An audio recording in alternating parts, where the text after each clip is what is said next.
Solar panels used to be something you only saw in fancy neighborhoods or that one nice house down the street.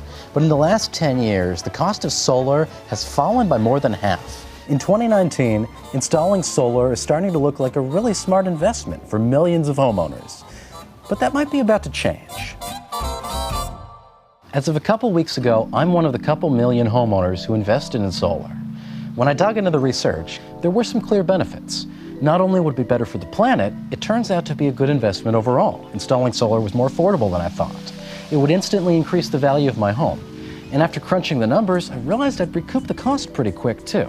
But we'll save that math for later. The real motivation behind my decision to do it now, though, was knowing that the federal tax credit was expiring. If you install solar before the end of the year, the U.S. government will repay you 30% of your total cost. Next year, it'll be a little less, and in 2022, this credit will be gone. And that's not including state, city, and county level incentives, which in 43 states let you deduct your sales tax, reduce your property tax, or even give you a tax credit after you've produced a certain amount of clean electricity. That's on top of the federal credit. So what's the actual cost of installing residential solar? With the federal credit, your average 6 kilowatt setup can set you back about $16,000, which, yeah, is the cost of a cheap car. And how long it takes to recoup that cost really depends on the individual homeowner. For me, I average around $100 in electricity per month, plus gas to heat in winter, but I just got AC and switched to electric heating, both of which can be huge energy hogs. So let's double the number to account for all that. When you do the basic math, it looks like I'll make my money back in a little over 5 years. For me, that's a 5 kilowatt system at $18,200 minus $5,460 in tax credit. That's $12,740 divided by 200 estimated monthly electric bill for 12 months gives you 5.31 years. But that's assuming electricity prices don't go up. And an idea called time of use net metering might help me recoup costs even faster. So here's the thing with solar. You're not always generating power and using power at the same time. Your panels pump out energy during the day when you might be off at work, but you gotta buy electricity from the grid at night. With net metering, your utility gives you credit for the energy you contribute to the grid, you spend those credits on the energy you need, and it mostly balances out.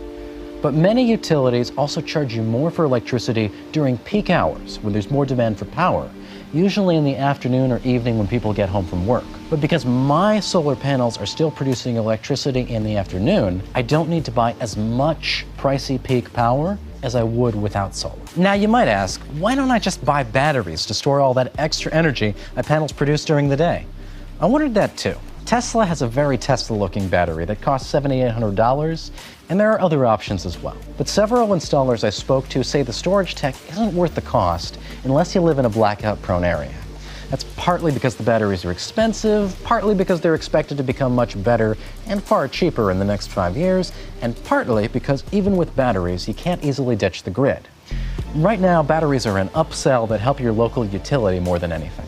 When Google surveyed 60 million US buildings in 2017, it found out that 79% of our rooftops have enough sun hitting them to generate power. It depends on the size of the roof, how steep it is, which direction it's facing, but Google found that even less stereotypically sunny states like Minnesota have 60% of rooftops viable. For me, solar made a lot of sense. It's sustainable, readily available. It took them a day to install on my roof. And I'm contributing to the grid, which puts more money in my pocket. Should you get solar for your home? Well, that's a loaded question. For me, the math worked out. As for you, break out the calculator, and if it's something you want to do, maybe think quick, because some of the perks of installing residential solar are starting to sunset. So my question is, how is climate change going to affect all of this?